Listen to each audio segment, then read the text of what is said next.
जम्मू कश्मीर को एक बार फिर से विस्तार से समझ लेते हैं, क्योंकि वहाँ की भी बहुत महत्वपूर्ण सीटें हैं और 46 का, मैं बार बार कह रही हूँ शौकत, 46 के उस मैजिक नंबर को गठबंधन ने छू लिया है।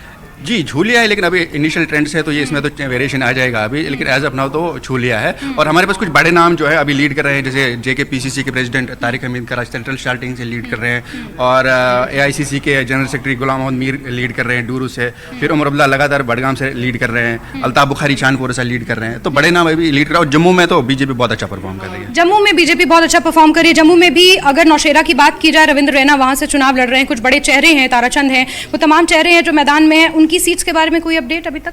जी अभी जम्मू से जो है बड़ा ये है कि रमन बला जो है अभी ट्रेल कर रहे हैं। अच्छा। रमन बला पीछे चल रहे हैं अभी, जो कांग्रेस के जनरल सीनियर लीडर भी हैं। और गुलाम रसूल वानी के बारे में क्या है, क्या अपडेट मिल रही है? गुलाम रसूल वानी के बारे में उनकी सीट से वो किस तरह से लीड कर रहे हैं? और एक और नाम गुलाम अहमद मीर, क्या बात कर रहे होंगे?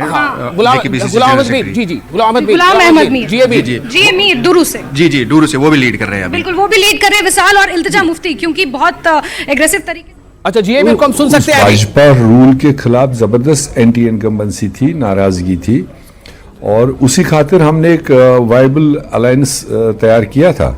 और आज जिस तरह से भी शुरुआती ट्रेंड है, मुझे लगता है कि जो हम लगातार कहते रहे कि अलायंस अपने आप मैजिक फिगर जो है उसको क्रॉस करके 50 क्रॉस करेगा, ये हमारा मानना है।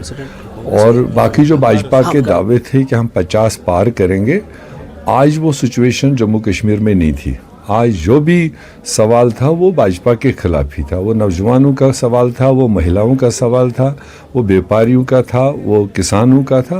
वो सारे सवाल उन्हीं के खिलाफ थे। तो इसलिए उनके दावे और ये स्लोगन मारना अलग चीज़ है, मगर हम मान के चल रहे हैं कि अलायंस सबसे बड़ी पार्टी उभर के आएगी जम्मू कश्मीर में, और फिर उसके बाद शाम तक पता चलेगा कि क्या रुझान है। डॉक्टर फारूक अब्दुल्ला कह रहे हैं कि जितनी भी लोकल पार्टीज हैं उनके साथ मिलकर हम सरकार बनाएंगे और बीजेपी को दूर रखेंगे।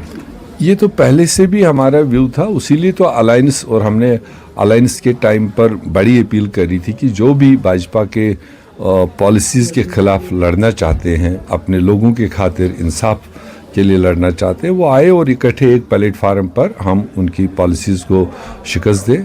अब कुछ लोग उस वक्त एग्री कर गए, कुछ लोग नहीं किए।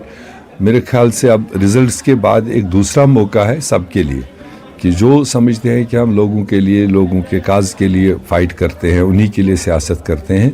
तो लोगों का पहला कंसर्न है कि हमारे साथ जो नाइंसाफ़िया भाजपा सरकार ने कि उसको इंसाफ में बदलना। हमें स्टेट वापस चाहिए, हमें ज़मीनों के हक़ वापस चाहिए, हमें रोज़गार वापस चाहिए, हमें महंगाई से निजात चाहिए, हमें बेरोज़गारी से निजात चाहिए।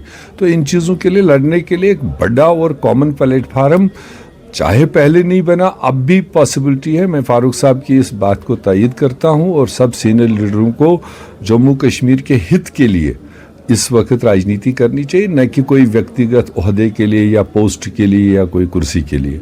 ये इस वक्त मुसीबत का टाइम है जम्मू कश्मीर के लोगों के लिए। तो अगर लोगों ने नुमाइंदगी दी है, एक बार फिर भरोसा किया, तो इस भरोसे को सही रास्ते में इस्तेमाल करने की जरूरत है। ये जो 5 MLAs को चुना गया है, तो ये अभी आप सुन रहे थे गुलाम अहमद मीर को, उनका सीधे तौर पर इशारा ये था कि जरूरत पड़ी तो जम्मू कश्मीर के हित के लिए, जो उनका कहना है, जरूरत पड़ी तो जम्मू कश्मीर के हित के लिए तमाम पार्टियों को आगे आना चाहिए। उन्होंने फारूक अब्दुल्ला के उस स्टेटमेंट को याद किया जिसपे फारूक अब्दुल्ला ने यह स्टेटमेंट दिया था कि हम चाहेंगे कि PDP हमारे साथ आ जाए या हम PDP के साथ मिलकर सरकार बना ले।